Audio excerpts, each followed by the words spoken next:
We only hang NBA championship banners, 17 of them. Once again, the world champion. To put on this uniform, every great before you won a championship.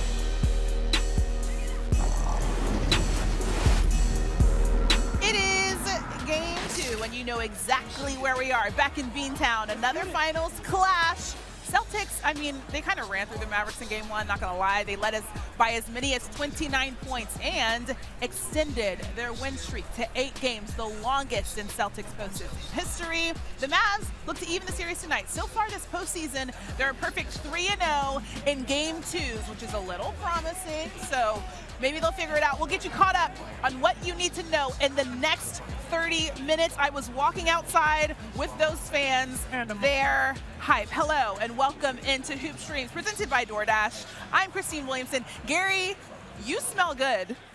You smell like you wash your clothes. Hey, we're off smells to like a great laundry. start. Breaking news. I do wash my clothes, so we're 1 for 1. Yeah, That's great. Yeah, Brian Windhorst and of course Monica. No comment McNutt here. about my scent. I can't smell you from all the way over here. I'm sure you smell delicious. We all have aura. It's good. It's Yeah. nice. I feel it in the building tonight. Yeah, I knew you were going to say that. Game 2, obviously, it's hype. A lot of people here, a lot of excitement. The Celtics obviously want to get this one, but what are you guys most looking forward to, Wendy? All right, I want to see how Dallas comes back. Boston played their game in game 1. I know they were a little hot in the first quarter. After the first quarter, they basically played Celtics basketball. Dallas played their worst game in maybe 3 or 4 months. Yeah. So they need to come back and put a game out tonight that reflects a team that wants to compete in the finals. All things considered, in the last 3 quarters, they were only outscored by 1, and that would be the Celtics actually being outscored by the Mavs. And so the start tonight is going to be hugely important. Dallas has to find opportunities in the paint, and they've got to be far more aggressive. I think pace is going to be a huge key. We pay attention to trends for a reason, and Dallas has not lost back-to-back games in the playoffs, and Luka Doncic is a man possessed. After a loss, he averages 30-something points, so I expect him to go absolutely bonkers tonight in this building. We'll see if that happens. Also want to shout out the fact that Jason Tatum wore what he wore. Gary, by the way, thinks he's top 5 best looking guys in the league. How do you feel Not about me, his suit? Jason How does he Tatum. smell? Jason Tatum. That's a great question. Yeah. He probably smells. You need the signature Probably scent. smell. You gotta have a signature scent. And I assume he's got the bread to have one of those. Probably a couple of them. Yeah, a Looks couple. like he smells good. He looks like he he smells looks like good. he smells good. All right, G-Money, let's recap Let's do that. game 1, but Okay. you're going to do it using memes. That's perfect. The lights have just gone out, so that's probably a sign of what's to come. All right, Jaylen Brown, every time he's got Luka in front of him. This was Uncle Shay Shay. And what's funny enough is he went to a restaurant that was actually in Indianapolis, and it's funny because Jaylen Brown won the Eastern Conference Finals by beating, of course, the Pacers. And this signifies to me all this fried food because Jaylen Brown fried the Mavericks in game 1, 22 points, which is impressive, but the 3-and-3, something he's never done before. Luka to Kyrie after game 1, that's crazy. This is hilarious. But also a little bit apropos, right? Because Kyrie had a very, very quiet 12 points. All right, yes, he was in double digits. JR's getting out of the way. 100%. Yeah, exactly. JR not in the line of fire, which is surprising, so that's actually good for him. Our close personal friend JR Smith is watching the program.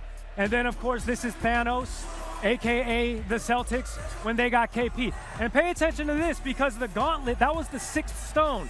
And KP coming off the bench as the 6th man. Look at this you. Was Oh, so wow. perfectly Look fitting. at you. They had the 5 stones, you know what I'm saying? Thanos had them, but it was that missing piece. Wow. Boom. That gave the Celtics that aura, and that's the 6th time I said aura. I'm gonna stop. Are we? This is the It's a little bit internet. uncomfortable. This is Real photo. picture. I know. Real I know photo. this is the internet, but we can show this, right? Because Is this real? that's a high slit, is what I'm saying. That's a high slit, is what I'm saying. All right. It is. Also, it's a very thick slice of cucumber. It is. I think you want a thinner slice. Oh, wow. Are these real photos, G-Money? Yeah, definitely. Kristaps Porzingis probably could play for the Red Sox and actually He help. goes to the opposite field a lot. They're absolutely go. Well known. And the Red Sox need that too because they've been playing doo-doo, if I'm being honest with you. So KP, actually, when he came out, Eiffel 65? Wow. Oh, no, Blue Man Group. Blue Man Group, yeah, Blue yeah. Man Group, my bad. So KP came out here for warm-ups, and it was the loudest that the crowd got thus far. And Jason Tatum had already come out here. Jaylen Brown had already come out here. So I think it's indicative of how much the fans are locked in. Why is Blue Man Group at Fenway Park? They're in Boston this weekend, which is why Kristaps, because he can do everything, he's going to be joining the It group. makes sense. Off day, Yeah, got yeah, it. for sure. Off day, For sure. got it. Could you imagine? That'd be very fun to watch. 7-2. How tall are the Blue Band Group other members. I feel like he'd be towering over them. That'd be great to watch. Okay, obviously, we saw game one. Everybody knows what happened. And we are the media. A lot of people like to say that we overreact. Not me, mostly you guys. Okay, sure. Anyway, so I'm going to give you guys a statement, and you guys tell me whether or not it's an overreaction or not. Starting with Kristaps Porzingis is now the front runner for Finals MVP. Hell no. Oh, Yeah. Jaylen Brown with a Absolutely. brilliant game in game one. 22 points, 3 blocks, 3 steals, just defending Luka. Jaylen Brown, by the way, who won MVP of the conference finals, was the Celtics' best player in game one. Retweet, react, Cosign. cosign. I would usually say retweet, but it's not Twitter anymore, so like Post. repost. I mean, look, we all have acknowledged to Gary's memes that Kristaps Porzingis is sort of the missing link, the X factor. But his energy is important, but you got to look at the other 4 guys that are there, and in particular, Jaylen Brown on both sides of the basketball. Now, Kristaps was great in the paint and guarding in the front of the rim, but the engine of the Dallas Mavericks is Luka Doncic, and that was Jalen Brunson's assignment. Okay, let's talk a little bit more about the Mavs, shall we? Because obviously much was made about the fact that Kyrie will be coming back to Boston. Overreaction or not, Kyrie felt the pressure of returning to Boston. It will not be a factor in game 2. I think it's half and half. I do think he felt the pressure. He played his worst game of the playoffs. I don't expect it to carry over to game 2. That's what I think, but I'm just guessing. I think the entire Mavericks team felt the pressure of a game 1 in the finals, and they looked like it from top to bottom that they weren't ready to be present, from your stars to your role players. So, yeah, I 100% expect adjustments moving forward, though. Mind you, this Mavs squad, they lost game 1s in the previous series and managed to come back and win, and so I'm pretty sure they're probably not alarmed. They played so poorly. There's so much room for improvement for them. Yeah. All right, let's go to the Mavs coach, Jason Kidd. Hey, he was putting fuel on that fire Saturday. Okay. That was awesome. Did he purposely try to sabotage the yes. Celtics chemistry with this answer in yesterday's media session when asked about the challenges of facing Kidd? Jaylen Brown, he of course said, well, Jaylen is their best player. What do you think, Jaylen? He said it twice, by the way, just in case we didn't hear it the first time. He doubled down on it. It's the last question. He could have got out of that thing scot-free, but he knows the narrative. He pays attention to what we've been talking about as the only thing that stops this Celtics dynamic really has come from within the Celtics locker room. So maybe he's just pulling the pin, tossing it in there to see what comes out of it, if it's live, if it's a dud. And I think, listening to the Hoop Collective, that maybe a couple of years ago this would have caused a couple of riffs or maybe a little bit of finger pointing. Wait, did you hear what he said? But man, these guys have matured into being comfortable with their role and who they are. Jason Kidd and the Mavs may be doing too much here because it's kind of like how at 1:30 today they downgraded Luka from probable to questionable and added a new injury. And then Jason Kidd before the game couldn't even tell you, he didn't even have a story straight about when the injury occurred. So I think the Mavericks are kind of working a little bit here. That was his move yesterday. Today they're working like Luka might not play. Okay, so just hear me out, right? Yes, this is stoking the fire ultimately, but there's a real argument, depending on who you talk to here in Boston, about who is the best player on that team. Now, ultimately, we know that this is a team performance, right? And the single best doesn't really matter, but like, I think we're reading into this, and Jason Kidd probably is pulling the puppet string, so to speak. But I also think if that statement turns out to be true in the finals, which is, it could very well happen, then so be it. Would it be amazing if Jaylen had like a brilliant game tonight and scored like 37? And you were like, what? He's like, yep. like, yes, that. you are correct. But also, I kind of shake my head at the notion that that's some sort of like, oh my gosh, did you hear this? Right. Jaylen Brown, Conference Finals MVP. He's a $300 million player. Yeah. And 288. And if it were, I'm going to round down. Round down. I'm going to give him the benefit. I'm going to give him a benefit of the doubt. All right. So it's like this guy has all the markings of somebody who is supposed to be a franchise player anyway. So it's not like this downgrade to Jason Tatum that he gave Jaylen Brown his due respect. Yeah. I mean, Monica mentioned it. It's been a conversation that people have been having in general. But to your point, Wendy, what if Jason Tatum comes out and has a terribly inefficient game, and then are we like, ooh. That's crazy. That's crazy that you put that out into the atmosphere. That was the goal. That would be the goal. Exactly. Okay, it's time to see who's zeroed in, brought to you by DoorDash. And guys, maybe the only bright spot for the Mavs in game 1 was Luka the Don. Despite an off shooting night, he did manage to put up 30 and 10 and, of course, keep Dallas within striking distance in the second half. Brian, if the Mavs can take away anything from that third quarter comeback, what would it be? So this was the quarter where they actually played the best defense. I know that we're showing offensive highlights here because Luka, that's where they kind of made their move. The reason they were able to get back in this game, they held Boston to 33% shooting in that quarter.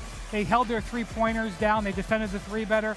They actually didn't play the best offense. Kyrie missed a bunch of wide-open shots in that third quarter. Mavericks going to get back in this game by defending, back in the series by defending.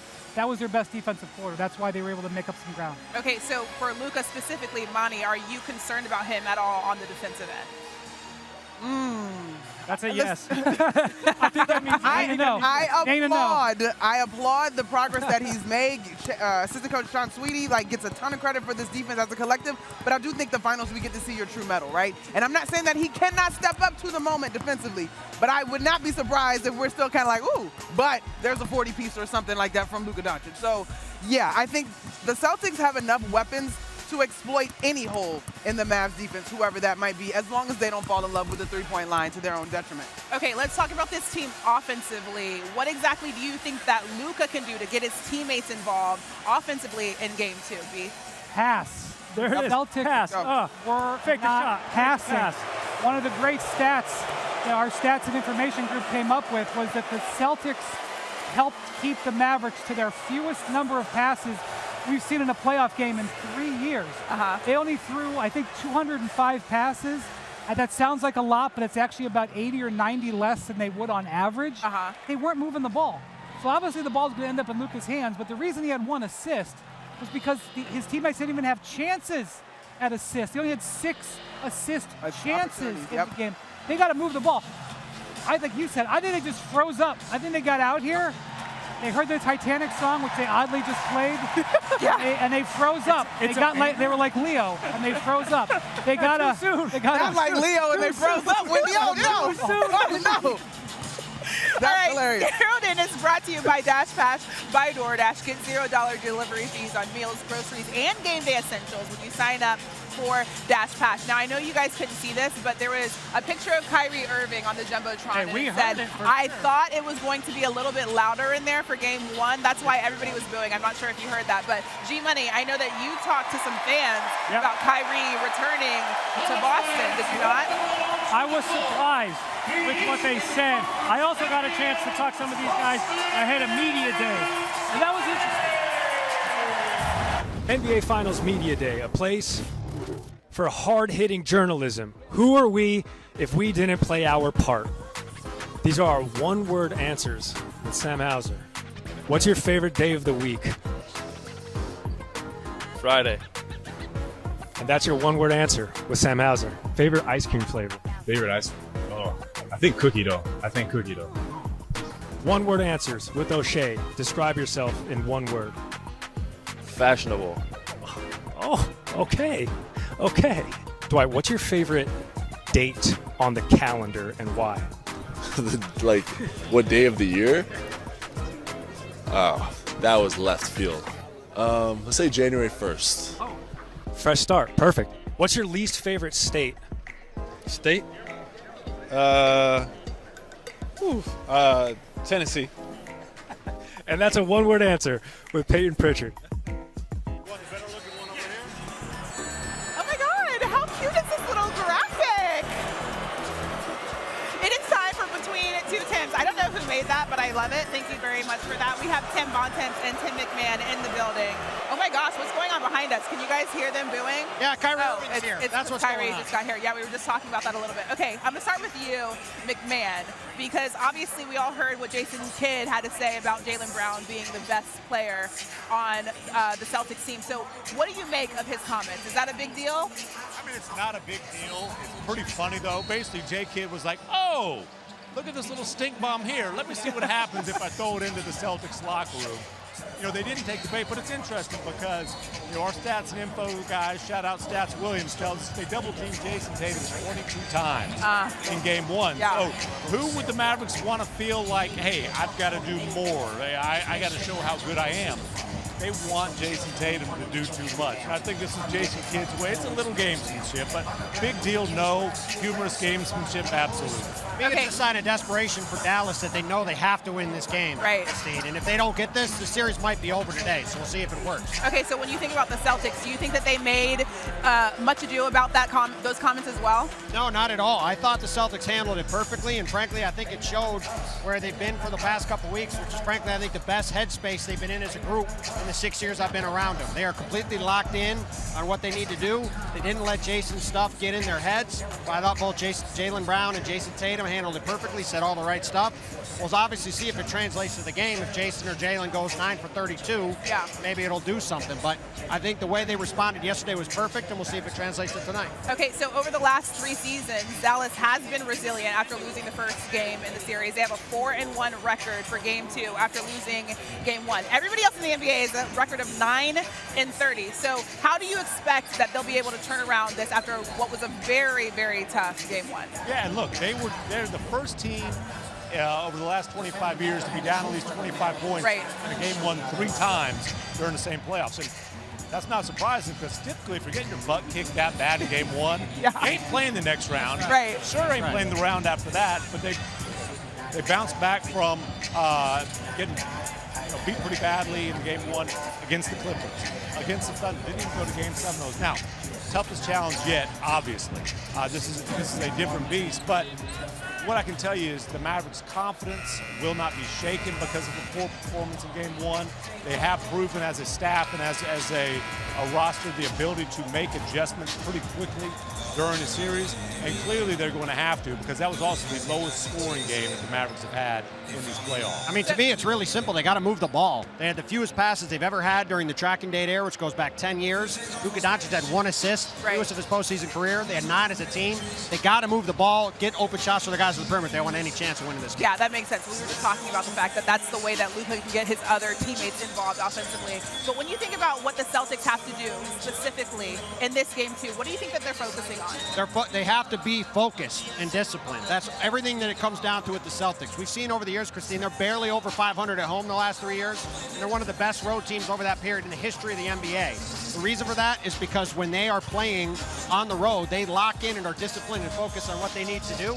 And when they're at home, they get here with this home crowd, they think it's going to be easy, and they tend to let their foot off the gas. You even saw it in the third quarter of Game 1. That allowed Dallas to get back in the game, then they immediately turned it around with a 14-0 run to retake control of the game. So if Boston stays focused in on this game tonight, gets a 2-0 lead in this series, I think it's all but over, but they have to be locked in for 48 minutes, and we'll see if they can be. I just want to mention something. We just saw Jason Tatum with his Bill Walton shirt on. The Celtics did wear that in warm-ups earlier today. Really cool to see that.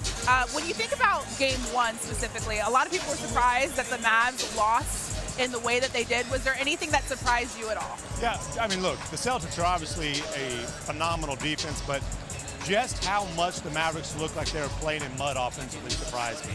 They just dismantled the #1 defense in the NBA with Luka Doncic and Kyrie Irving both playing, just supreme offensive basketball. Luka was mediocre. Kyrie was pretty bad in Game 1. I was surprised to see both of those guys struggle as much as they did. And like I said, the offense just really be stuck in the mud all game long. I mean, Minnesota had the best statistical offense in the league, or defense in the league. Boston has the best defense in the league because they can do everything at both ends of the court, and you saw that in Game 1. The Mavericks couldn't get the ball moving around. They tried to attack the rim. Kristaps Porzingis was phenomenal, blocking Kyrie Irving in isolations, which nobody thought he'd be able to do. And then on the perimeter, their guys are all able to switch and guard anybody, kept Kyrie Irving from getting going, kept Luka from passing the ball, and negated all the shooters. They showed what they need to do to win this series. Now the question is, can they do it again in Game 2? After Game 1, does your outlook on the series change at all? It doesn't change at all because I thought that Boston had the better team and they should win. I think if they can win this game, then I think it becomes a potentially 4 or 5 game series. If they lose this game, it's a 6 or 7 game series and Dallas has a chance. To me, this is the whole series tonight because we've seen Boston repeatedly struggle at home. Yeah. If they don't let Dallas off the mat today, they've been one of the best road teams. I think they get a win in Dallas to get this thing put away. But can they focus for 48 minutes tonight? We've already seen them lose 2 Game 2s in these playoffs to way lesser teams than this Dallas team. They let Luka Doncic get going, let him back in this series. Yeah. Could really come back to haunt them. Yeah, I've seen the Mavericks struggle in Game 1 too many times to overreact to that. But you knew coming into the series that the Mavericks were going to have to play their best basketball yet to be able to pull off an upset against a team that, as Luka Doncic said, has been the best team in the NBA all season long. And look, Kyrie summed it up after the game the other night. He said, we have to play 4 of our greatest games to be able to win this series. Obviously, game 1 wasn't anything close to that. Yeah, and they're, again, I mentioned it a little bit before, they're in their bag in game 2 historically, so we'll see if they're able to do that tonight. As I mentioned a few moments ago, Kyrie Irving obviously back in Boston. Gary decided to go on the street and talk to Boston fans about how they feel about it. Kyrie Irving is back. If you had to invite either Kyrie Irving or Alex Rodriguez to Thanksgiving dinner, who would it be and why? Neither. Kyrie, I think he's a changed man. That's going from a Celtics fan. Oh! I'll boo him tonight. Okay. But I respect him. I feel like he's come a long way in his character. No shot, Kyrie. No, hell no. He can wait aside. I'm going to go Kyrie. Yeah. You have to invite one to come get a plate. I'll go Kyrie. I'll be honest. I'll go Kyrie. I think he'll be low-key polite. He's learned. He's matured. I'd say A-Rod, because I still haven't really forgiven Kyrie for saying he was staying and then he left. What if Kyrie wants a plate? Oh no, I wouldn't let him. If he knocks on the door, he's like, "Come on, let me just get some scraps." No, he's a clown, you know. I'm sorry, I know it's camera and live TV, but Kyrie. It's all good because it's not live. We can bleep that out. I can't believe I'm saying this. I guess Kyrie. I can't stand A-Rod. That hurt him so bad to say. Yeah, I can't stand A-Rod. I hate the Yankees. Anything Yankees. You know, the Mavericks are fine, I guess, but Yankees, hell no. I'm not forgiving Kyrie for stepping on the logo. Not doing it. See, that's a fact. The guy, he brings in stats. He brings in historical data. I heard you say Kyrie, dude. I cringed. I couldn't do it, man. I couldn't. We're creating drama today on Hoop Streams just outside of the Garden. We're going to keep things civil for now. It's a city invited. Why didn't you ask yourself? Aren't you like, you're a semi-Boston I mean, like, I'm an adopted son of Boston, Yeah. all right, and everybody's welcome at my table, so, like, I'm going to bow out of this question. You should answer it. You're high-key polite. I am high-key. High-key High-key polite. polite. If they show up, pull on up. Okay. Kyrie, because he's mad chill. Okay. Let's stick with the Kyrie theme and talk a little bit about this matchup tonight. Obviously, he's going to have to be a little bit more productive than he was in game 1. How exactly can the Mavs get him going tonight? Well, he missed some shots that were just straight clean looks. He just missed some threes. He was 0 of 5 on threes. He's got to shoot the ball better. But the one thing that happened in this game, Boston really challenged him in the paint. Like you see right there, he got into the paint and then just struggled getting his shot off cleanly. So he's going to have to maybe be a little bit more aggressive, try to get some guys on his back, try to get to the foul line, because he was kind of playing off his heels on those shots in the paint. The correlation is the causation, or the other way around, however you're supposed to say that. A season-low 9 assists in Game 1 as a collective, which then led to a postseason low 89 points, and this is not customary from this Mavericks team. So they clearly played below their level of standard in this playoffs, where the Celtics basically played, I don't know, right at standard, would you say? So something's got to give. The Celtics, they built a lead up to nearly 30 points, and then second half adjustments. The Mavericks brought it all the way down to single digits. It was 8.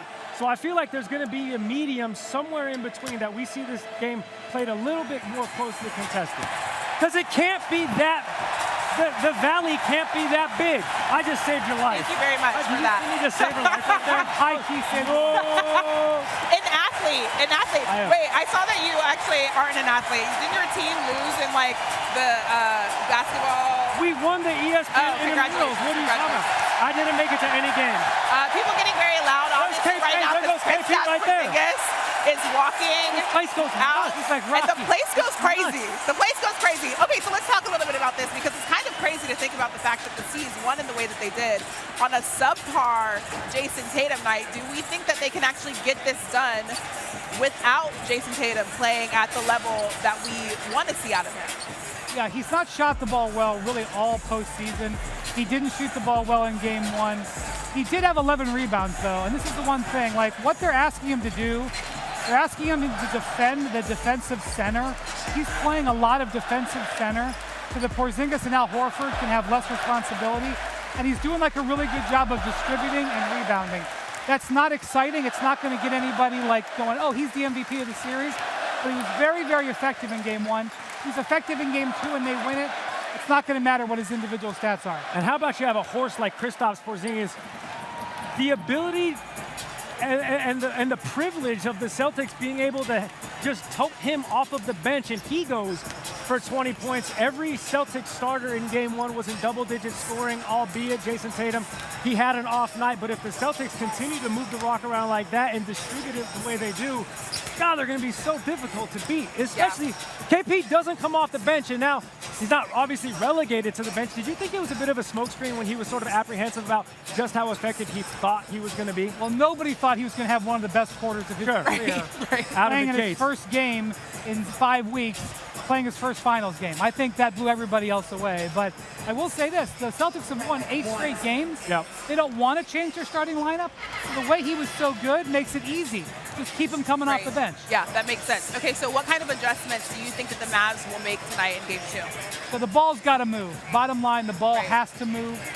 They got to create more shot opportunities. They got to move their bodies a little bit. That's a no-brainer. I would keep an eye on the center rotation. Derek Lively was much more effective in the last series. In this series, he got in foul trouble, and that enabled him not to play as much. I think the more he plays, the better it is for Boston.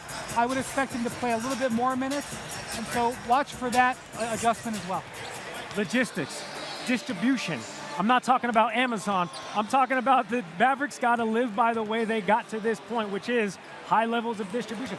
They have Kyrie freaking Irving, the best ball handler in the National Basketball Association, and the Celtics are able to guard him baseline to baseline and effectively in game 1 put the clamps on him, and that's got to change. All right, Brian, I don't know how to ask you this question because I know you don't make predictions.